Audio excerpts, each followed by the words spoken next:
Hello, everybody, and welcome. I'm Lisa Reichert. I am the Career and Professional Development Lead with the People and Organization Development Team, part of People and Culture. I use she, her pronouns, and I'm just so glad that you have all taken the time for yourselves to be here today at this awesome workshop, which is our final workshop offering of our Fall Now Encore series. And I think it's so fitting that this workshop, this topic is our bookend, as you will learn about during this workshop, to our Now Encore series. And again, as we think about the topic of nourishing our whole selves, and we think about really any time of year, but even more so this time of year where there's like so much hustle and bustle as we wrap up the semester and we're dealing with a strike and we're gearing up for some time off and preparing for kids to come home or to travel or visit friends or family and celebrating holidays. It's just, it can be so important to pause and reflect and take time out for ourselves so that we can give ourselves and our loved ones the best gift of all, which is the gift of our presence. And here to help guide us through some nice, simple, fun practices and strategies is one of my most favorite campus colleagues and overall really cool human, Liza Schlosser-Olroyd. So Liza is a Cal alum, Go Bears, and she's also now on staff supporting communications for research, teaching, and learning, and the advising strategy and training program. And she is an experienced trauma-informed yoga teacher, a meditation facilitator, and a joyful co-conspirator for radiant well-being. Liza's passion centers on empowering survivors to reclaim our body, mind, souls through gentle practices that support a flourishing and embodied lived experience. Liza, welcome and thank you for sharing your time and your joyful talents to support our radiant well-being today. Thank you so much, Lisa. Thank you for the sweet intro. And right back at you, Lisa. You are one of my absolute favorite people on campus. So grateful that I have the opportunity to work on this with you today. And I am so grateful that all the rest of you took this bit of time out for yourselves. I know that there are lots of competing things pulling at our attention today in particular, and at this time of year in general. So I'm just excited that you're here and welcome. So I appreciate that everyone has, or most people have responded to our poll. So before I launch into my presentation, I wanted to just share a little bit about how people are coming into the room today, since you've been so kind and tender as to share it with us. So I'm going to go ahead and thank you so much for sharing the results. Seems like a lot of folks are feeling pulled in many directions when we're asking ourselves how we're coming into the space today. I absolutely can relate to that. A little rough around the edges, soft and tender, burned to a crisp. Yeah, it's the end of the semester, isn't it? So I can relate. I can relate to so much of that.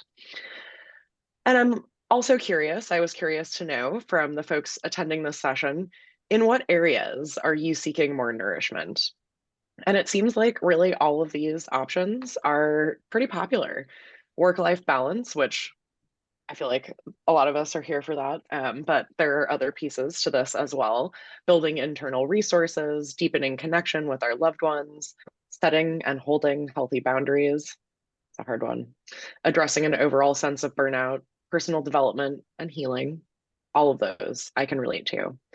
And then finally, I did want to know what folks are looking forward to, because having something to look forward to is so important in having a, joyful life that is full of satisfaction. So it looks like the vast majority of us are looking forward to time with friends and family. No email. Yes, absolutely. Reading all of the books and a few other things like quiet time, staycation, and watching shows. All right, so thank you so much for sharing that with me. I really appreciate hearing a little bit about what's going on for you. And without further ado, I'm going to go ahead and move forward with the presentation. So I won't reintroduce myself because Lisa did a fabulous job. Thank you so much, Lisa. And I'll just say, thank you again for being here, for nourishing our whole selves. This workshop is intended to help us all explore what it might look like to find a little bit more balance between work and the rest of our lives, those other hopefully 16 hours of the day. Over these years, I've realized that the work will literally always be here. It will always be here waiting for us. But without meeting our own needs and caring for ourselves, the pace of work, especially at Berkeley, can feel unsustainable. And I find that part of what really nourishes me and enables me to come to work at my best is to cultivate rituals that support my well-being and my boundaries throughout the day, both during my workday and outside of it. So in today's workshop, we'll explore some tools and approaches to support you in designing your workdays to create periods of deep or focused work and collaboration, as well as the downtime that we really all need to handle everything that's on our plates. There will be some opportunities for reflection throughout today's session. So if you don't already have something to write on and with, please take a moment to gather the tools that you need to do a little bit of quiet reflective writing, whether you like to do that, by hand on paper or in a note. I just want to make sure you have what you need. So as we prepare to move more deeply into our time together today, I'd like for us to take a moment to practice the pause. This is one of my favorite quick and easy tools to reset my mind and my nervous system during moments of transition. So let's begin with a mindful moment here together. So if you would be so kind as to join me in finding a comfortable seated position, drawing the spine up long, shifting around in your seat a little bit to find a space where you feel supported, especially in your spine. And let's begin by taking a deep breath in and letting that breath go. Let's do that again, breathing deeply in through the nose and releasing the breath through the mouth. And once more, breathing deeply in and letting that breath go. And as you let that breath go, perhaps beginning to soften any areas of tension that are popping up for you in your body in this moment. Taking now a moment to feel your hands, feeling the hands from the inside out, the front of the hands, the back of the hands, the fingers, maybe even the fingernails, and everything in between. Noticing warmth and cool, tingling, perhaps an achiness, or perhaps there's nothing at all. Simply noticing the state of your hands in this moment. And now, bringing your awareness to your feet, feeling your feet from the inside out, feeling the tops of the feet, the heels, the soles of the feet, and the toes, feeling the contact between your feet and the floor. And perhaps you can imagine that by proxy, when touching the floor, your feet are touching the earth. Finding that sense of grounding between the feet and the earth. And taking a moment to check in with the body, noticing whether there are any areas of tension that are ready to be softened, perhaps softening the brow, softening the jaw, relaxing the shoulders down and away from the ears, softening the heart, softening the belly, allowing your body to soften around the edges just a little bit here. And now taking a moment to check in with the heart, the state of the heart, your emotions, just noticing what is going on for you right now. knowing that there is space for this too. You contain multitudes, and there is space for this. And now, taking a moment to check in with the mind, noticing where your attention is, perhaps being pulled in many directions, accepting that state of mind.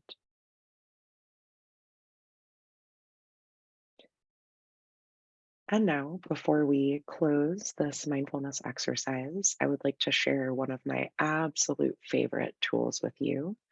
This is called many things depending on the tradition that you're coming from. Diaphragmatic breathing. In the pranayama tradition, it's called Vishama Vritti or unequal breathing. It's very easy.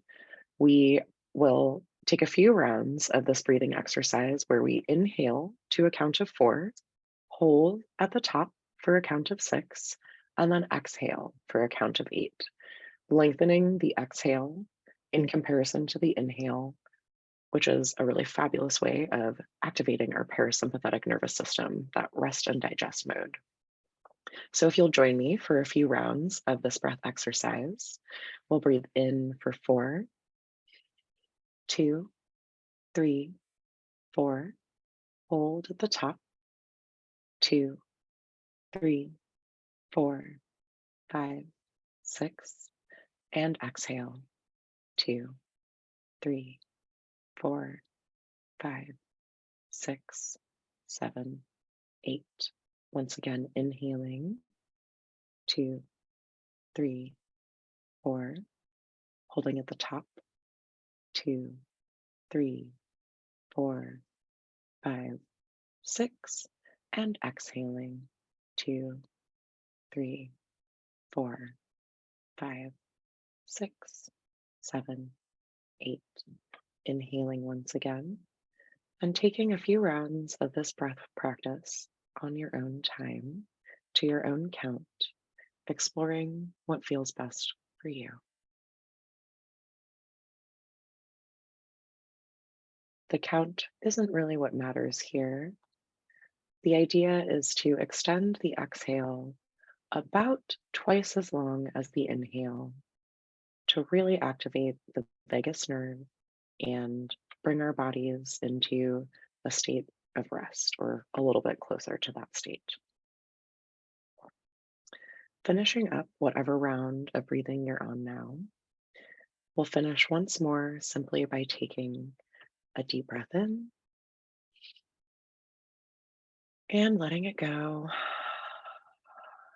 feeling the hands, feeling the feet, feeling the contact between your feet and the earth, perhaps noticing the points of contact between your seat and whatever is holding you up in space right now, and letting all of those practices go as we prepare to move into the rest of our time together. So I really just wanted to introduce and share with you that very quick practice, the breathe, feel your hands, feel your feet practice, which I like to call BFF because it truly is my BFF. I do this on a regular basis, and it is so simple, so quick, and so easy. It is a great way to practice the pause, especially during moments of transition, to gather ourselves and really bring ourselves fully out of whatever it is that we were once doing and into what we're doing next. So thank you so much for humoring me and practicing the pause with me. So I'm sure that many of us are here because we believe that our well-being matters. Although I haven't asked the question before, why? Why does it matter? And I think the simplest answer is that our well-being as staff really matters because when our well-being is compromised, we cannot bring the best of ourselves to our work, let alone the rest of our lives. The spectrum from surviving to thriving is quite nuanced, and it's going to look really different for each of us. But the bottom line is that we cannot be our most creative, generative, collaborative, best selves at work or anywhere else when we are stuck in survival mode.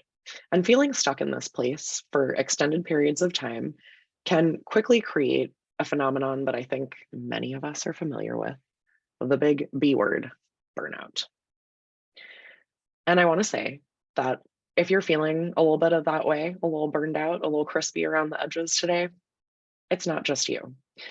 Burnout is an occupational syndrome that was first recognized by the World Health Organization in 2019.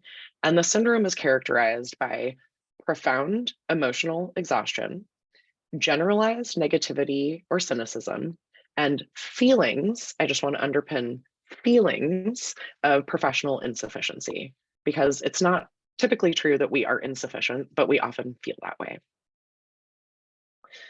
So, what leads to burnout? Well, unresolved, repeated stress that builds up over time without the opportunity to be released by completing the stress cycle is what leads to burnout. And it's ultimately an unsustainable approach to work. So, in order to approach our work in a sustainable way, it's important to understand what drives and leads to professional burnout and how we can address those factors. So, according to Berkeley's Professor Dr. Sahar Yousef, there are three major factors that drive professional burnout. And these are overwork, the inability to switch off and fully disconnect from work, and an ongoing lack of clarity around tasks and roles within an organization. So, all three of these factors present their own challenges when it comes to addressing professional burnout and staff well-being. Today, I'm going to focus on these first two, the overwork and the unplugging, because these are two areas where we have the ability to exert or perhaps manufacture control over our working time and environments, while the third factor is really an institutional factor that's beyond our individual control. A little bit more on that in a minute. But first, one last thing I want to note is that high performers and high achievers are most susceptible to professional burnout due to the weight of both our internal expectations for excellence and external forces that are driving uncertainty and overwork. I think most, if not all of us on campus, students, staff, instructors, all of us can identify with this level of expectation around our performance, both internally and externally. The grind culture at Berkeley is real. All of this is to say that it's not just you. Burnout is a recognized occupational syndrome, and the good news is that it's reversible, but it takes time and a commitment to reclaiming your vital life force energy in tangible ways. So that's why we're here, right? And let's talk more about that. All right, so knowing that it's not just you, knowing that there are multiple factors at play when it comes to supporting our own well-being as staff, how can we strike a balance between taking care of ourselves in a world that always wants more from us and bringing our most effective selves to work? Well, if you've met me, which some of you in this room have, you won't be surprised to hear me say that one of the most effective tools in our tool shed of well-being, so to speak, is our mindset. Our ability to choose where we focus our attention in an infinitely demanding world. Reclaiming, creating, or sometimes manufacturing a sense of control is fundamentally important to recovering from professional burnout, where we feel like we're sprinting to keep up with everything that needs to be done and that's expected from us as we build up our own sense of being in control of our lives. So, you might be familiar with the circles model popularized by Stephen Covey, which categorizes the issues that affect us into three different areas or categories: the circle of concern, the circle of influence, and the circle of control. So I'm going to touch on these really quickly in case you're not familiar with this model. I find it really helpful. So the circle of concern includes a wide range of concerns over which we have very low levels of control when it comes to the outcomes. So these are all of the things that we're aware of in life that impact us, or in which we have an interest, but over which we do not have very much control. Some examples are the weather, whether BART is on time, the outcome of most court cases, the way media outlets cover certain topics, the outcome of that championship game, the comments section, the economy, where we were born, and past choices, decisions, and behaviors. So you can see that these are all things that affect us, but that are out of our control. The circle of influence includes the areas of concern that we can do something about, and perhaps influence those outcomes, but really they're still kind of out of our control. And what we can influence typically depends very heavily on our network of relationships and our position of power in a given area or institution or whatever you're looking at. Some of the things that might fall in this category include clarity of roles and responsibilities in your department, other people's thoughts, choices, and actions, whether or not people like you, and who follows you on social media. You can see that there's like maybe a little bit of influence there, but overall, those things tend to kind of be out of our control as well. The circle of control, however, includes all of the things that we can directly control. This is limited to our awareness about ourselves and the actions that we take, as well as how we approach our work and our world. Control relates to what we can directly make happen as a result of our choices, regardless of the agreement of others. Some of the things that fall into this category, and I find this really empowering, are my thoughts, my words, my actions, my responses in a given situation, my decisions and choices, my mindset, my work ethic, and to some degree, where I live, where I work, what I buy, and what I read, although there are other outside influences on those things that I'll acknowledge and not dive too deeply into here. So in general, the greatest benefits to our well-being come when we focus our attention on those things that we can control and influence and practice a greater level of radical acceptance or reclaiming our vital life force energy that we might be really directing towards trying to change things that are out of our control around the things that concern us, but are ultimately outside of that circle of control. I like to see control as awareness plus choice, or as Viktor Frankl would say, stepping into the space between stimulus and response so that we can decide how to move forward from here. And if you haven't already seen it, Lisa has dropped a link to a PDF version of the slide deck if you would like to follow along on your own or click into any of the links here, because I do have a few throughout the presentation. Thank you, Lisa. All right, so you might be wondering, what can we do to support our own well-being? Well, given all the stuff that I just talked about, I suggest that we focus on what we can control. And so I'm going to talk about 4 sort of tools or areas that we can focus on when it comes to that. AM and PM bookends, work and rest cycles, our keystone self-care habit, and completing the stress cycle. So let me dive into these a little bit one at a time here. All right, so when thinking about your day, it might help to consider what your bookends look like. That is the habits, routines, and rituals that support your well-being in the morning and the evening. Oftentimes, these are the parts of our days over which we have the most control, especially if we have families, if we have kids, if we have responsibilities outside of work. Finding those times to bookend our days and building them up in a way that supports ourselves, it can do a lot to helping us feel like we're operating at our best.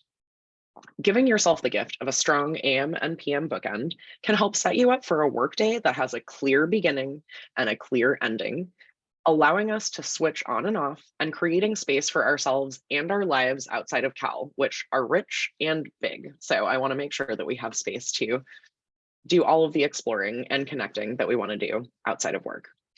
So your AM bookend, your morning bookend, might include things like meditation, exercise, quiet reading, prepping healthy meals for the day, or enjoying the sunrise. I can share a little bit about my own AM bookend.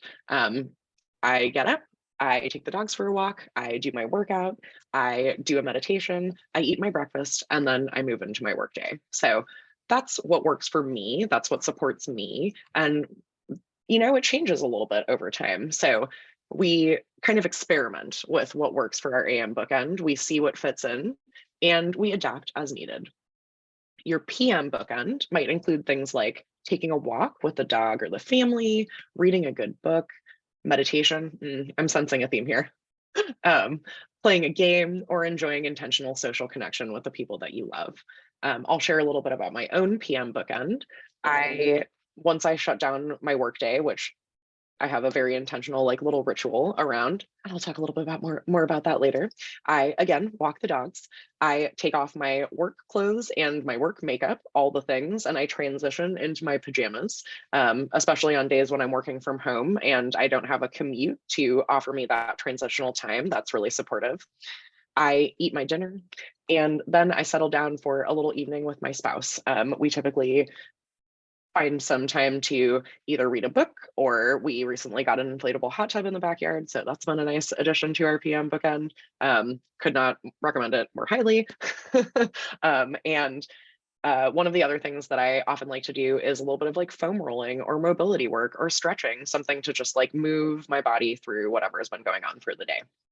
So just wanted to share a little bit about what my actual AM and PM bookends look like in case any of that resonates for y'all. But of course, it's about building bookends that work for your life and your situation. All right, next.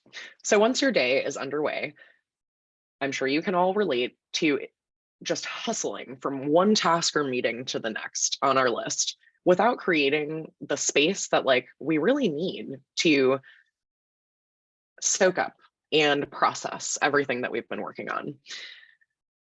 Science shows or studies show that our brains can only sustain focused attention for so long before they need a rest, or we exhaust our capacity for engagement, decision making, and collaboration. So, to mitigate this, we can build intentional work and rest cycles into our days. For example, you might use the focus time feature on your BCal to carve out 15 to 30-minute breaks, like every 2 hours or so, in your day to allow your brain to gather steam again before tackling the next discussion or project. I am acknowledging that this is not always easy, and some days it is not possible. And it can make a huge difference in our ability to stay engaged with our work rather than burning out early. I don't know if this happens to you, but some days my brain just shuts down at like 1 p.m. And those are usually the days where I have not really carved out a little bit of this time for myself. I've started to notice a pattern. So maybe something to experiment with. All right, so what do you do during a rest cycle? Well, some things you might consider doing during those rest cycles are moving your body. Take a walk, do 5 sun salutations, have a 5-minute dance party. You might meditate. You might make a gratitude list or reach out for social connection or do an act of kindness or service for someone in your life. All of these actions can help restore your willpower and prepare you to move forward with focus and renewed energy in your day. I also highly recommend blocking off your lunch hour on your BCal to the extent possible, and then guarding that rest time for yourself like a mama bear guard her cubs. There's got to be a time to restore yourself and refuel and refresh the brain instead of finding time to squeeze in another meeting. This is something I'm still trying to work with my colleagues on. Please stop putting new meetings on my calendar. All right. Yes, focus time is one of the options on BCal. If you create a new event on BCal, there are multiple options: out of office, task, focus time. Focus time blocks off your calendar and automatically declines meetings if someone tries to put one on there. Highly recommend it. I love my calendar automatically declining meetings that I don't want to take at a time that I'm not available. So yes, could not recommend that more highly. Alrighty, so let's move on to our keystone self-care habit. So your AM and or PM bookend should really include your keystone self-care habit, which is the one thing, that one thing that makes the biggest difference in supporting your individual well-being. Once you identify the keystone self-care habit, then it's time to start working on making that a non-negotiable part of your routine. For many of us, the keystone habit is going to relate to eating, moving, or sleeping. My keystone self-care habit is food prep. My life does not flow the way I like it when I don't have this taken care of. But that's just me. For some people, it's making sure they wind down early enough at night to get enough sleep to wake up refreshed at the time that their alarm needs to go off the next morning. Or it might be moving your body, which is both of which are also very important for me. But number one has got to be food prep. So thinking about for you what that might be, and we'll have some reflection time for that later. Just wanted to preview that now. The flip side of our keystone self-care habit is our number one kryptonite, the thing that we do that really drags us down. It might be staying up late doom scrolling or watching the news. It might be eating foods that we know won't make us feel well the next day. It might be isolating instead of spending time intentionally connecting with our social circles. Prioritizing our keystone self-care habit and phasing out our kryptonites can go such a long way towards supporting our well-being. All right, so one more to go here. A few minutes ago, I noted that repeated unresolved stress is part of the cycle that leads to professional burnout. In order to break that cycle, it is super important to find ways to complete those stress cycles. There are a lot of ways to break out of the cycle, and the two most effective ways to do this are to, one, move your body, or as I like to say, move a muscle, change a thought. I know I didn't come up with that, but it is one of my favorites. And to activate the parasympathetic nervous system, bringing the body into rest and digest mode. And the easiest way to do that, and you can do it at a moment's notice, is to stimulate the vagus nerve via diaphragmatic breathing or unequal breathing, the breath practice that we did at the beginning of the session together. So again, the count isn't really what matters. What matters is extending the exhale about twice as long as the inhale and retaining the breath in between the inhale and the exhale. So I really like that pattern of 4, 6, 8 because they're all even numbers. It's easy for me to remember. It's easy for me to count to, but you get to experiment and see what works for you. So in one of my favorite books, Burnout, The Secret to Unlocking the Stress Cycle, sisters Emily and Amelia Nagoski offer several approaches to completing the stress cycle, with physical activity and breathwork topping the list. Their other suggestions, which are also very powerful, include positive social interaction, laughter, physical affection, like a 30-second long hug, like really a long enough action of physical affection to bring up that oxytocin that you get when you're given a deep hug or a snuggle to someone you love, creative expression, or to quote, a big ol' cry. Sometimes that's what we need, you know? So the most important thing is to find what works for you and then use that technique to complete the stress cycle on a regular basis, ideally daily. Alrighty, so here's just like one little quick and easy tip to reclaim some of that vital life force energy. You've probably heard this one before, but like it is worth mentioning again. Watching ourselves in meetings is literally like being in 2 meetings at once. If you are looking to reduce some of your meeting fatigue when you're Zooming all day and all week long, hide your self view and focus on the folks that you're interacting with in real time. And as a bonus, you will be more engaged with everyone you're interacting with when you aren't focused on and watching yourself. And if you're wondering about how to do that, if you find your little box in Zoom and you hover over your face and you find that little 3 dots, there is just a little option to hide self-view.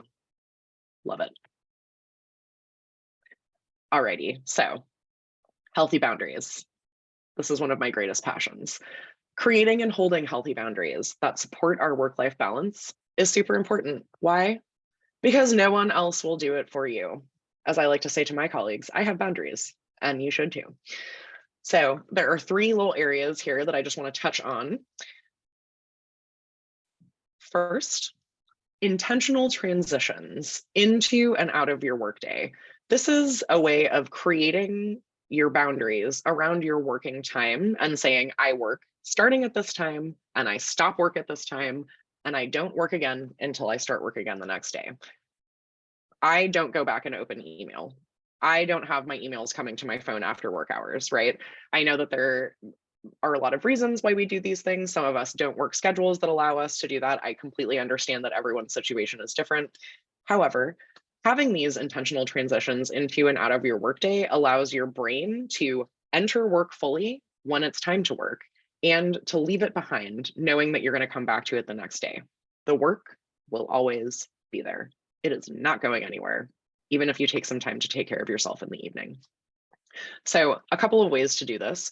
If you're going to and from campus, well, your commute is a very natural way to transition into and out of your workday, and to, allow yourself a little bit of that liminal time in between starting work, in between ending work, and being at home. If you are not working on campus, if you do not have that commute to do that for yourself, you can build a little bit of a ritual around the beginning of your workday and the end of your workday. And this ties into the next bullet I have here, which is about having a dedicated workspace, which is especially important for those of us who work from home or frequently work from home and find it difficult to turn off after working hours. So some of the things you might do to create a dedicated workspace are to literally have a physical workspace that is you only use during work hours. That's not possible for a lot of us. So another way we can do this is by creating an energetic workspace by using clothing, music, candles, and other cues around us that we only use during our work days. So I mentioned earlier that part of my ritual to transition out of my workday is I change out of my work clothes and into my pajamas. I take off my work makeup. I do all the things because I do have clothes that I only wear to work. And I do have makeup that I don't really wear makeup outside of work. So, these are the kinds of things that we can do for ourselves, creating these little rituals to transition into the workday, get into our dedicated workspace, transition out of the workday, and leave that dedicated workspace. The important thing is that whether it's a physical space or an energetic space, that you are using items and or physical spaces that you only associate with your work time. I can't really show you because of my setup right here, but I literally have a divider in my office, my room/office here, and I will put that divider up to hide my desk and my computer so that, anything else I need to do in this room does not involve my little work corner over here from which I'm speaking to you. All right, and then the third and final bullet that I just want to touch on really quickly are it can be really helpful to set yourself up for some daily wins. Wins, what's important now? So at the very beginning of your workday, it is worth it to spend 5 or 10 minutes of focused time to identify your most important tasks, those tasks that are vital for you to address today, aiming for no more than 3 daily wins. This can happen as a team or on an individual level, depending on the way you typically set out your work. But identifying those, 1 to 3 things that have got to get done today can really help you feel accomplished at the end of the workday, despite the fact that there will always be more work to come back to the next day. And I cannot recommend more highly that you celebrate each time you accomplish a win, one of your big what's important now items. Whether you're a nerd like me and it brings you great joy to check things off of a to-do list, or you want to have like a win buddy who you Google chat or Slack, depending on what you're using, to send a fun GIF like, ooh, look, I just completed one of my wins. Find something that works for you. Maybe it's a little dance party. Maybe it's a, 1-minute meditation. I don't know. Again, it's about experimenting with what feels celebratory to you. But setting out those daily tasks and celebrating each time you finish one is a fabulous way to not only create boundaries around the amount of work that you're expecting yourself to get done each day, but also to feel like really, really good about getting it done. All right.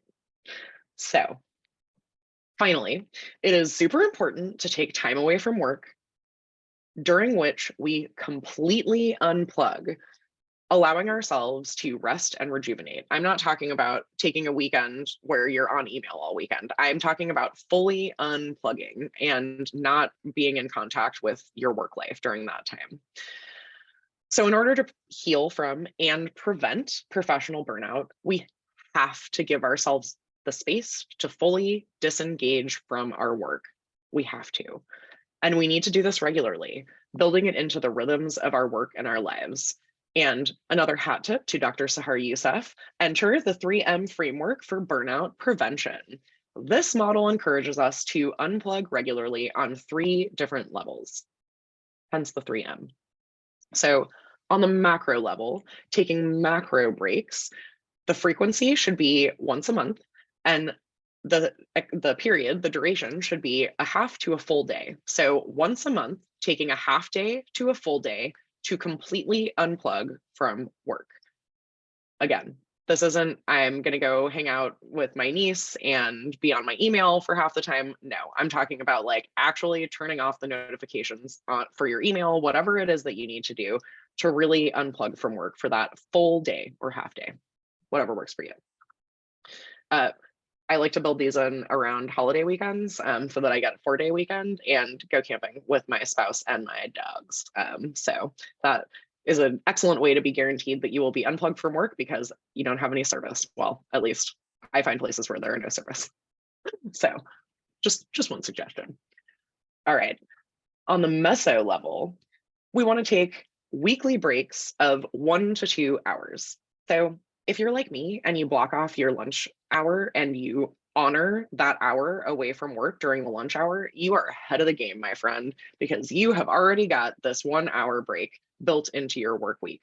If you don't do something like that, maybe try it 1 day a week. Maybe Wednesdays are your day where you block off that 1 hour and you shut down the computer, you go eat your lunch outside somewhere, you take that time for yourself to refuel and nourish before going back to all of the work that will still be there waiting.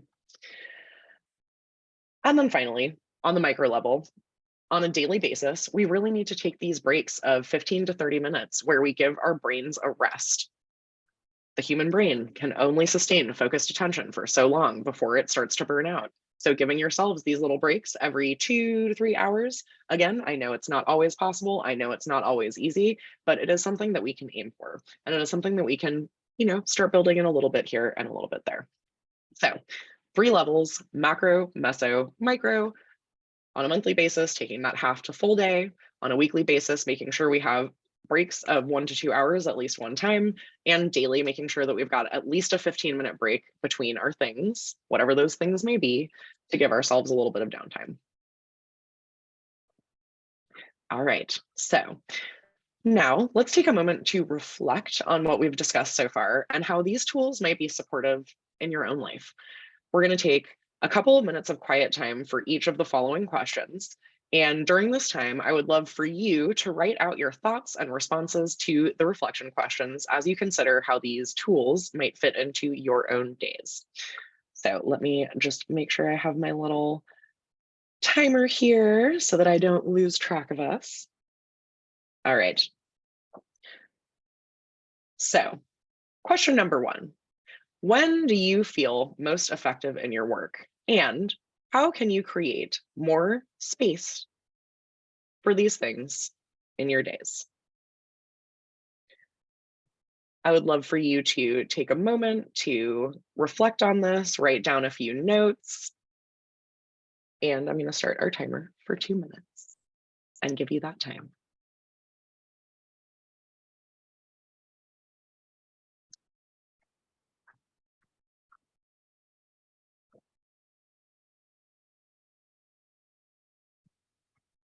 Now, some of the examples I've given: using time blocking for professional development, social connection, and contributions to the campus community through like a staff organization.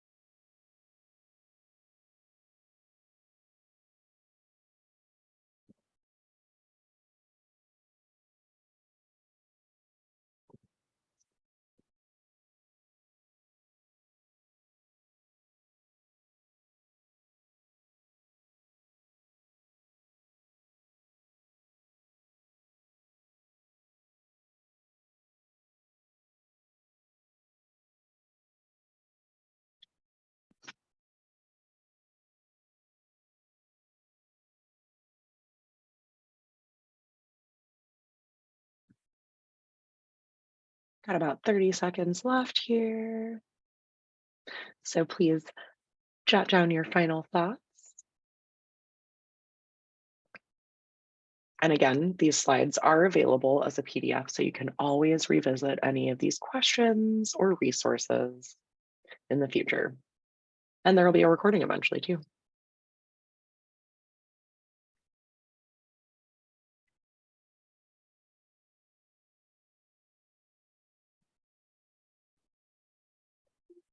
Alrighty. So that is our time for that question. I'm going to move us along to our second question. What habits, routines, and or rituals do you implement when you're feeling at your absolute best? And how can you intentionally integrate these into your days?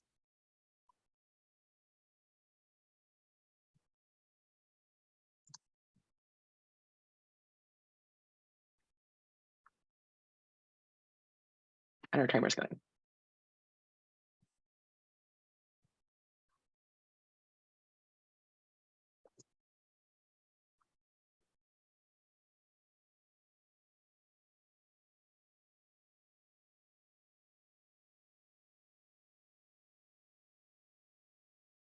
The question is, what habits, routines, and or rituals do you implement when you're feeling at your absolute best?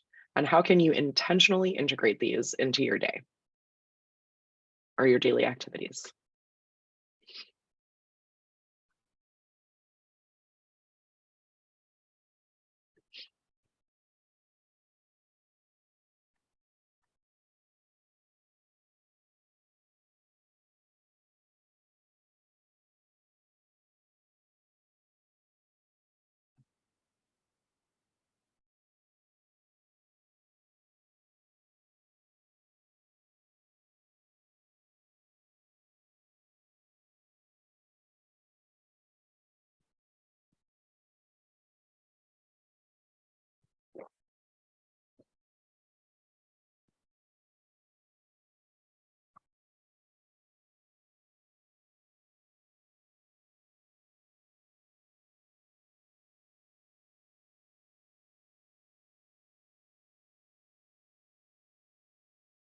And we've got about 30 seconds left on this question. So jotting down those final thoughts.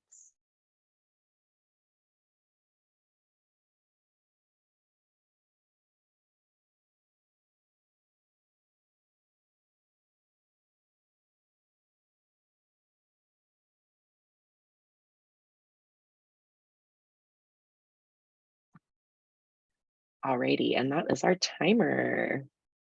So I'm going to move us on to the next question. So, what is your number one self care habit? You might also think about your partner or your spouse and your kids if you have them. And how can you create space for this each day? You're only responsible for creating space for your own keystone self care habit, but it can help to think about those who we're close to and especially those we live with um, as we look at what this might look like in practice.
And we're coming up on those last 30 seconds for this question.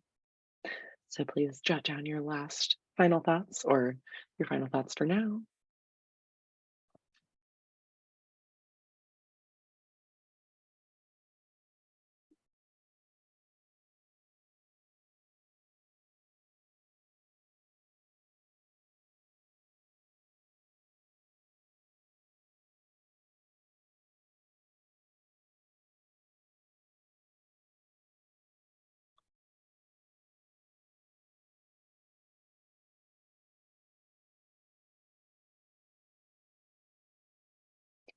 All righty.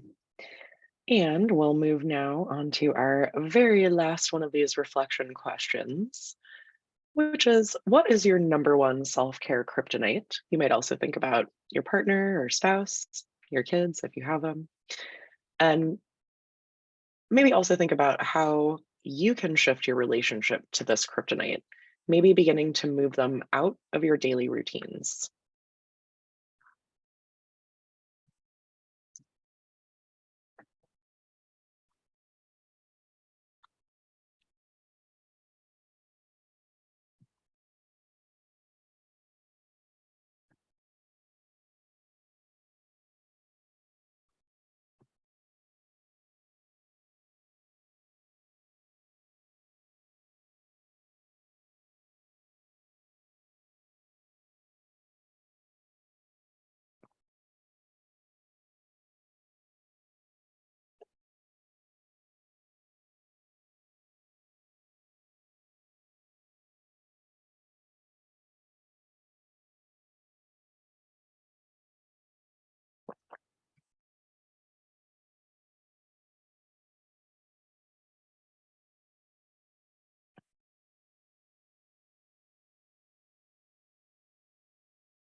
All right, and jotting down those final thoughts here before we move on.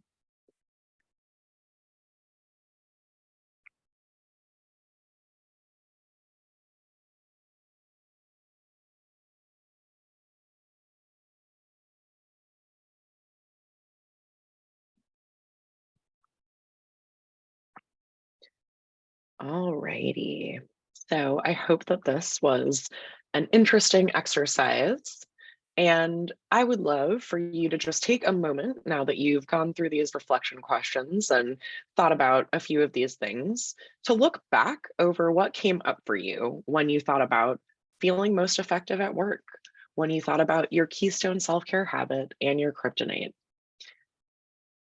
And maybe how those things might fit into or start moving out of when it comes to the kryptonite, your AM and PM bookends. How might you be able to implement some of what you are reflecting on here in a way that would support you on a daily basis? Are there any themes or trends that stand out in what you've written down? And maybe consider what is one thing or what is the one thing that came up for you during this reflection period that you can put into practice today or tomorrow if it's something you want to do in the morning.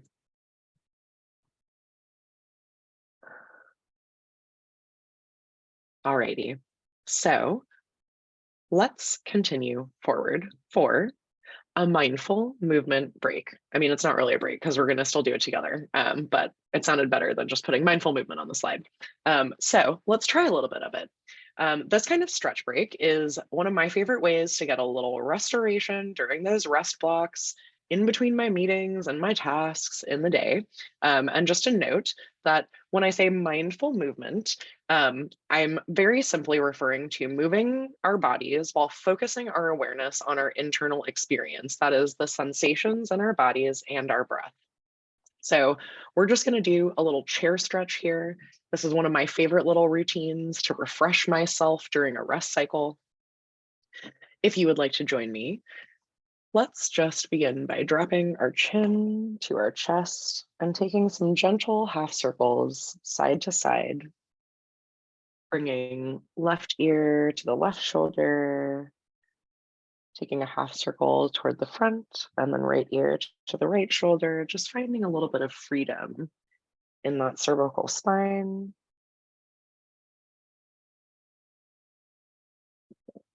Just a couple more of these little sweet half circles. And then coming back to center and taking some really big shoulder rolls. You might even like get your elbows involved here. Just make sure you don't have anything nearby that you're going to knock over. I always have to check. And once you've gone a few times in one direction, you might switch directions and go forward or backward if you started going forward. starting to unstick through that thoracic spine. And now let's give our wrists a little twirl here. Twirling through the wrists one direction and then the other. I know I spend a lot of times as a communication specialist typing, and so my wrists need some love. You might bring your hands together, clasping the fingers, and make a figure 8 with those hands. Just loosening up that carpal tunnel area and really giving those wrists some love. You might even give yourself a little hand massage, really getting into the pad of that thumb down here, getting in between all those teeny tiny little bones in the hand, loving up on the fingers. Move into the second hand whenever you're ready. Just getting a little bit of gentle movement and massage in your day. And now let's take the right hand across the body and taking the left hand, press it into or towards the chest. Hopefully you can, yes, see me. Just getting a little gentle shoulder stretch here.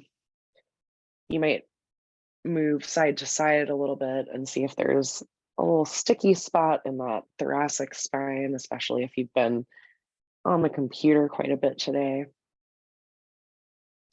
And then we'll do that on the second side, bringing the left arm across the body, drawing it in with the right hand. And if it feels good, or you did it on the first side, maybe finding a little movement side to side here. Just flossing the spine a little bit.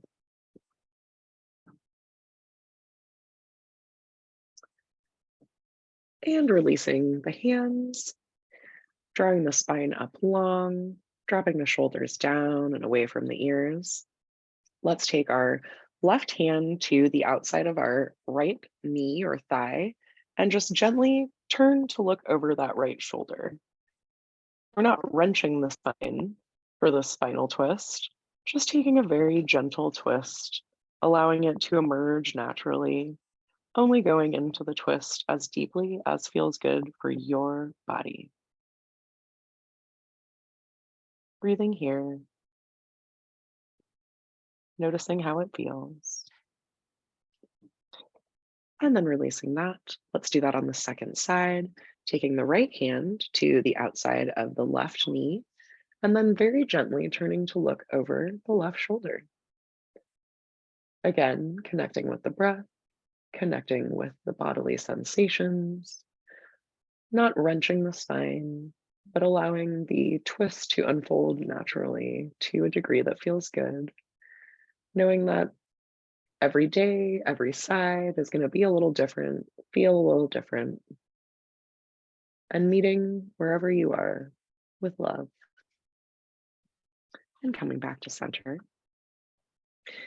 Let's stretch the arms up above the head for a nice long stretch. And then side stretch over to one side. You can either bring your hands together or clasp one wrist with the other hand, just finding a little space in that side body before doing the same thing on the second side. You might even flow from side to side here a little bit, or if it feels better as a static stretch, please do that. Really feeling into what feels good for your body. And releasing that for now. Let's bring our hands to our knees or our thighs, plant our feet flat on the floor. And now let's do a little bit of a cat-cow spine or spinal flexion and extension. So let's begin by dropping the chest, chin toward the chest and tucking the tailbone, rounding the spine forward and exhaling. And then as you inhale, lifting the heart toward the sky, looking up and tipping the tailbone behind you for cow posture, or a seated version of it anyway. And then you might move through this a few times through spinal flexion and extension, being very gentle. There's no need for the posture to look any particular way. It's really about how it feels in the body, connecting with that felt experience. And after your next round, simply beginning to round forward over the thighs, rounding down. You might bringing the belly toward the thighs. They don't need to come all the way together, but simply relaxing, releasing, especially releasing the head and the neck, and letting the spine rest for just a moment here before rolling up to a seated posture once more, one vertebra at a time, and then stretching the arms overhead one last time for a little lengthening and releasing this practice. All right. Thank you for joining me, for humoring me, and joining along in the fun. All right. So, just a word about mindful movement breaks. They are a great way to take a break between deep work and collaboration blocks during our days. And I'm going to share my top 3 reasons for making mindful movement a priority during the rest cycles in my workday. So, as a yoga teacher, I am a huge proponent of keeping our spines moving in all 6 directions. That is front and back, side to side, and twist one way, twist the other way, to support the health and mobility of my spine and, by extension, the rest of my body. We only get one spine, something I am regularly reminded of as someone with spinal issues, and we only get one body. And it's the only home that we're going to live in for the rest of our lives. This really motivates me to love and care for my spine. Second, many of us sit throughout so much of the day, myself included, although I do try to stand as much as I can. But our circulation, it cannot freely flow through our body when we're sitting for an extended period. Movement helps get the blood flowing, which also helps my mind feel fresher. I feel duller the longer I sit. So getting up and moving helps me just move things around and get a little fresh oxygen to my brain. And then finally, those rest cycles are most helpful when we use them to do something that will restore ourselves during that time. And mindful movement is one way to restore our bodies and our minds throughout the workday, and it is my favorite way. Alrighty, so now we're coming toward the end of our presentation, but I really want to share with you before we leave here helpful resources. There are a lot of resources out there that might be useful when thinking about your own approach to cultivating whole self well-being.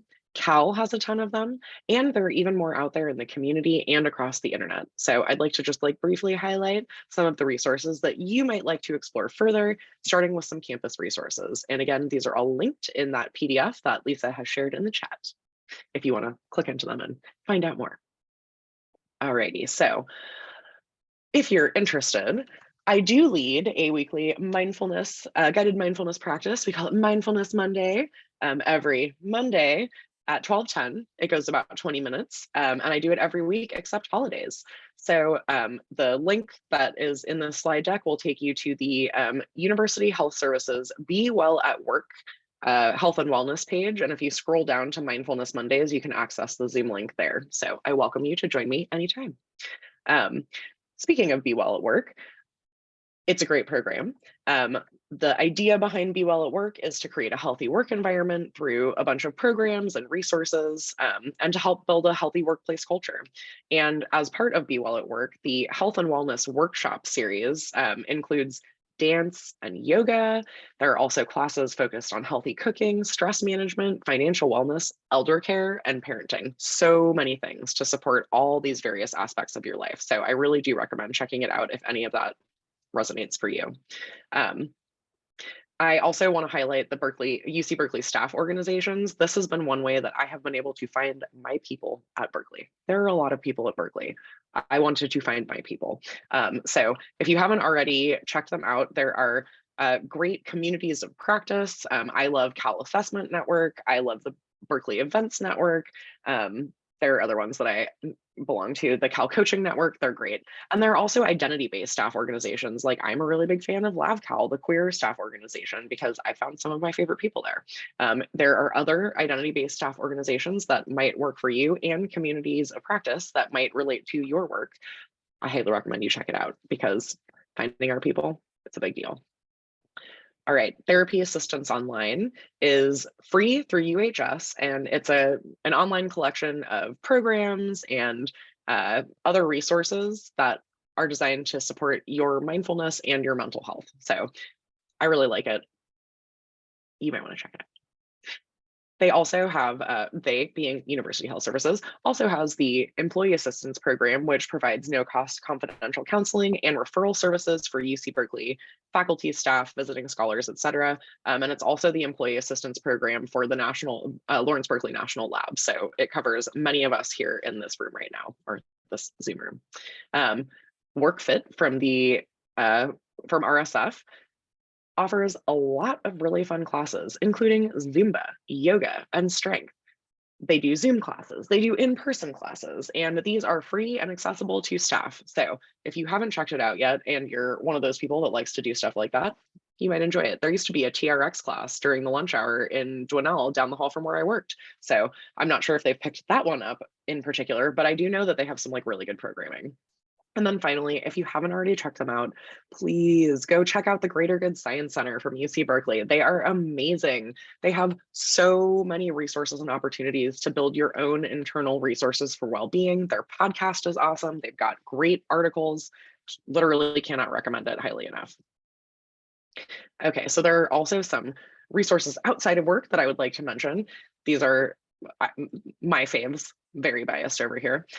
So meditation, mindfulness, and embodiment related resources. Tara Brock is my favorite meditation teacher and a Buddhist psychologist. She offers guided meditations, mindfulness teachings, and resources for mindfulness and meditation practitioners of all backgrounds. And what I love so much about her is her gentle, loving, trauma-informed approach that just heals my heart. Cannot recommend it more highly. If you're interested in like a local in-person kind of meditation experience, the East Bay Meditation Center is a great local Dharma center in Oakland that offers virtual versions of a lot of their programs. And they also have identity-based meditation groups or sanghas. I belong to the Alphabet Sangha. There are lots of other ones that they provide. And you can check out resources related to mindfulness and race, breath awareness, resilience and renewal, and more. They also have programming for teenagers, for men, for folks in recovery, for folks dealing with a disability or chronic illness. I mean, they've really got all kinds of great resources. So love them. Insight Timer is a website and an app, and they have a free version that is quite robust. That has tons of guided meditations on topics like self-compassion, sound sleep, which I know some of us might be struggling with. And it even features storytelling style meditations for kids. It's really fun. Those aren't just for kids, just saying. And then finally, there is a fourth bullet on here, which this is not shameless self-promotion.